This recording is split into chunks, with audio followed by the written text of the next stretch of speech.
Off your seat. Forgive me.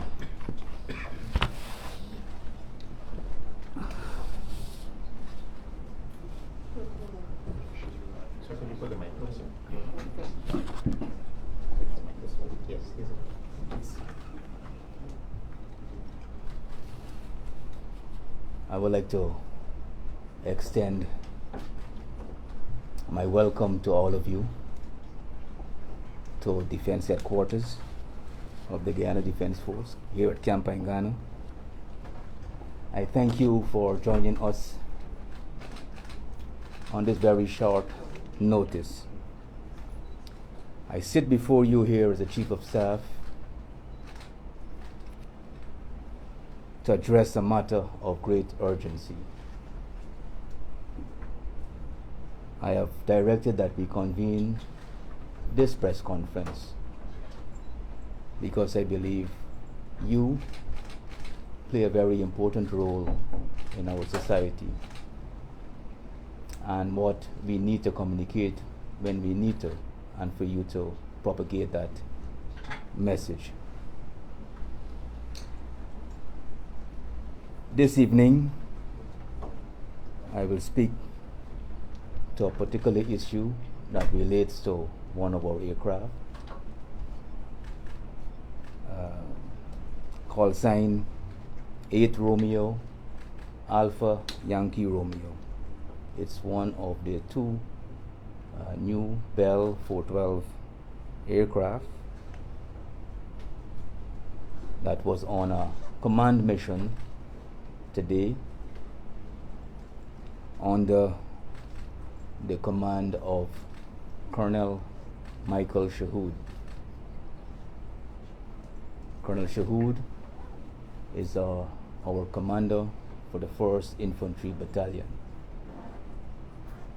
He was on a mission to visit our troops on the western border.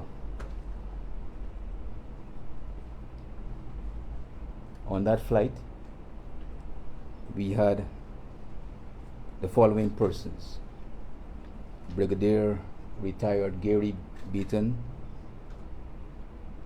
Colonel Michael Shahood, Lieutenant Colonel Sean Welcome, Staff Sergeant Jason Khan,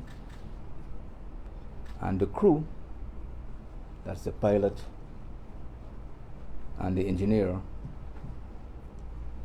Lieutenant Colonel Michael Charles, Lieutenant Andy O'Crawford, and Corporal Dwayne Johnson.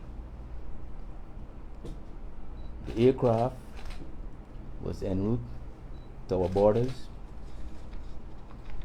It landed at Olive Creek and refueled.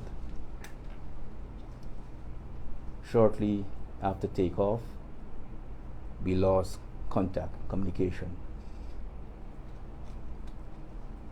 An ELT signal, which is the emergency locator transmitter signal, was emitted and has transmitted through satellite communication and to the aviation authorities.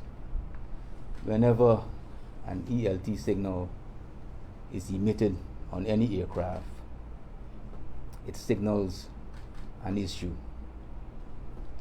An ELT signal is triggered based on a crash landing, hard impact, or it can be triggered manually.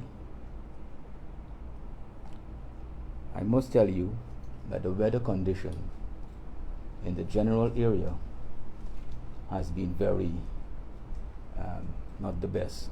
Heavy overcast, raining, etc. The terrain is mountainous and heavily forested. On receipt of that ELT signal, it activated our analysis. We attempted to make contact with the aircraft and no communication was obtained. we immediately activated our search and rescue process. This involves a number of things: coordination across our own services and also with the private sector. We had deployed our Skyvan with a search and rescue team from our special forces, and we also had the support of Omni helicopters, which also supported the search efforts today. I wish to say that those efforts in the area, by the use of the 2 aircraft I mentioned, did not yield what we were hoping for because of the bad weather condition in the area. There are some photographs we are going to show you to give you an idea how difficult it was to actually flew in the area. So it's on your... That mic, your mic, a little bit closer to you. Yes. If you look to your right, this is the kind of weather conditions we had for the entire day. Search and rescue efforts has to be conducted in a safe manner. Having known the danger and the challenges of being in that area. So we want to ensure that the team exercise caution. It did not allow us anywhere to have a search and rescue intervention, to locate and to provide rescue tasks.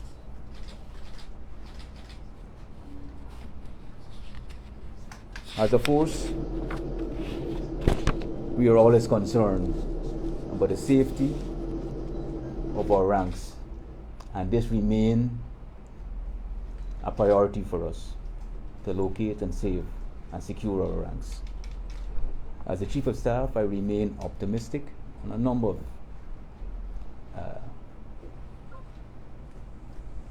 criteria. The officers on this aircraft are among our best. Lieutenant Colonel Michael Charles is no stranger to the public, and certainly not to the force. With over 4 decades of flying and flying experience. While we are analyzing all the information available to us, this incident, I'm sure has generated additional anxiety in this period that we are in. As a force, one of the obligations we have is to communicate to the relatives of the officers and ranks on that flight, which we did. And we'll continue to communicate with those family members.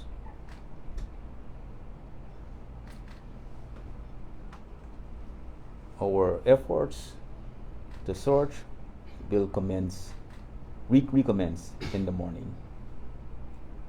We have troops on the ground, and we will recommence those search efforts in the morning. I'm confident that what we would have gained today of the terrain and other data, we will have a better day tomorrow. I thank you for your time, for being here, and I will extend to you questions that you may have. Brigadier? Forgive me, I don't know your name, but I'll ask. Ladies and gentlemen of the media, let's observe regular protocol. Your news agency and your name, please. Travis Chase, HGP 19 News. Sir, were you able to confirm if anybody saw when the helicopter went down? What is your intelligence telling you that actually probably happened? No, we don't have any reports of that. Anyone seen the helicopter going down? We don't have. Gordon Mosley, news source. Sir, could you say if the Guyana Defence Force received any reports of movement with Venezuelan aircraft on that side of the border, on their side, during the course of the day, close to the Guyana border areas? We do not have any information suggesting that there was any flight by Venezuelan aircraft in that area. The location, as I mentioned, is approximately 30 miles east of the border of the village called Arau. Yes. Sir, taking into account all of the developments that took place last evening, what we heard from the Venezuelan president and from our own president late last night, and taking into account the weather conditions generally today, did the GDF think it best to send this team in with some of your more experienced persons into the area with all of that happening? Was it a wise choice looking back? There's always looking back, there's always a better opportunity to see all the decisions we made. But I tell you, as a force, every time we are deployed, there's an assessment done. There's a map analysis of our flight route, and that was done. The decision to go into that area was a decision made by the persons who would have been assessing the safety of that flight. It's a good question, Mr. Mosley, and I'm trusting the judge. The closest we have location is the Keriku top, the Keriku bottom, where we have airstrip. But it's in a general area where there is no inhabitants. And is it easily accessible by foot? Well, I will tell you, if it was, we would have been there. It's heavily forested, mountainous, so it's not. Okay. Yes. So search and rescue mission would see us rappelling down into the jungle, and then search in the general area. Search and rescue, depending on the terrain, you would have the fixed aircraft flying over based on the location of the ELT signal, identifying the craft, then deploying the rotor wing, which is the helicopter, to have those ranks rappel down into the jungle. So have any troops been rappelled down in the area today, or that was not Yes. possible due to the weather? That was the intention, but even that we could not have done based on the visibility. Yes. Sir, is the GDF concerned at all that this might be more than just an incident of a possible crash or impact? Taking into account this was a very experienced, 40 years, a very experienced pilot, knowing when to fly, how to fly in that specific area. Is the GDF concerned that this might be something more than the aircraft going down because of an emergency? There's always a concern when something like this happens. Speculation is not what I want to go into. But of course, we have other situations in a period like what we are having now, with our territorial integrity being threatened. There's many other things we can think about, which I would not want to go into. But we are considering every possibility. And right now our priority is to find and save the lives of our officers and ranks. Has the GDF, quickly, last question from me, has the GDF sought any assistance as yet from the U.S. Southern Command in terms of the search and rescue operations. There are reports that there have been U.S. military aircraft patrolling the skies over Guyana since this past weekend. Well, I will tell you, incidentally, I had scheduled meetings today, several meetings, and our partners were updated on this search and rescue mission that we had today. And the US was informed, Brazil was informed, RSS was informed. And tomorrow we'll see additional assets being deployed as is necessary. From the U.S. and your partners? Well, we'll have it from our partners. Sir, since we're on the issue of partners, do you know if we buy, or do we get satellite photos from our friendly states to track any possible Venezuelan military incursion or something? Do you know? Well, I'm not too sure if we are still on the. I want to stay on the search and rescue part of our press conference. Forgive me. Yes. Any other questions reference the operation? Brigadier, Chief of Staff, have you asked for a review of the safety records for the aircraft? And if so, what has it shown so far? I will tell you, that's a good question. I know the GCAA has activated their process, and they are doing their work. We are meant to generate all the data, the manifest, the weight, the flight plan, etc. And all of that has been compiled and I believe submitted to the GCAA. Were any reports brought to your attention about any problems with this aircraft? No. Since its acquisition? Aircraft always develop issues that will not affect its flight, but may affect the air condition, other minor parts. Every time an aircraft goes up, it has the inspection and certification of the engineer, and also with the pilot. They have to be satisfied before they fly. Given the experience we have with our pilots, there was no reported issue with that aircraft, that particular aircraft. Do you know how old are these aircraft? This is one of the two aircraft we acquired in the past 2 years. Yes. 2 years. Yes. Leroy Smith, Big Smith News Watch. Could you say, Chief of Staff, if the aircraft is properly equipped with the mechanism to scramble any attempt to interfere with its communication and these sort of stuff? Properly equipped. The aircraft is properly equipped to fly. Our communication, there is a satellite phone on the aircraft, other than its organic and indigenous communication set that it used to communicate with the flight control. There is a satellite phone on deck. We have not had any report of any interference relating to communication. But if you know, the satellite phone communication depends on a clear sky. So that also could be an issue why we have not been hearing from them or we communicating to them. Yes.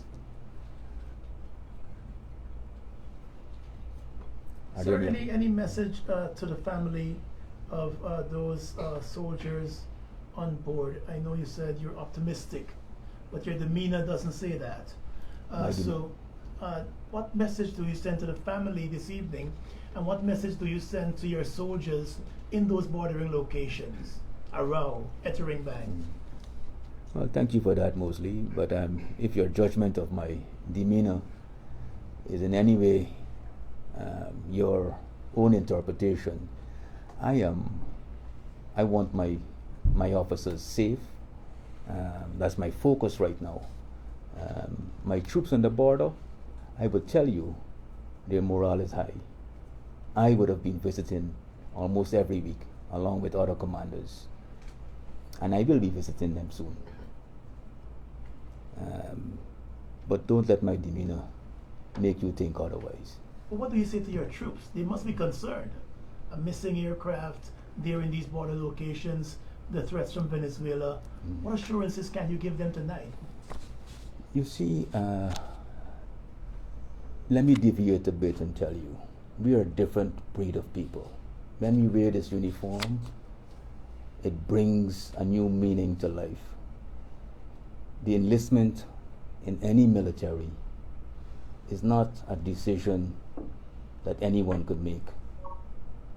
As a matter of fact, this is the best decision that we could have made. There are three types of people, Mr. Mosley, for me as a military officer. Those who go through life not knowing what they're good at and never finding what they're good at, and they die.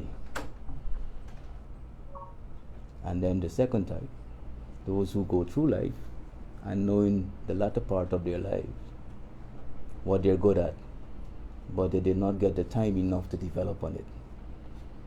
And then there are those who in the early stage of their life understand what they want and what they're best at. And those people, all of them fall in the category of being a soldier. We live our life to serve and to protect the country that we serve. And I'm confident that every officer and every soldier is in that category. For me to tell them something to convince them that everything is okay, I can do that, but I know they're already there. Thank you. You have assurance that the GDF helicopter was not taken out of the sky by Venezuela? We have no information to suggest that, because we also had rescue mission in the same area. We had 2 aircraft flying in that same area. Thank you.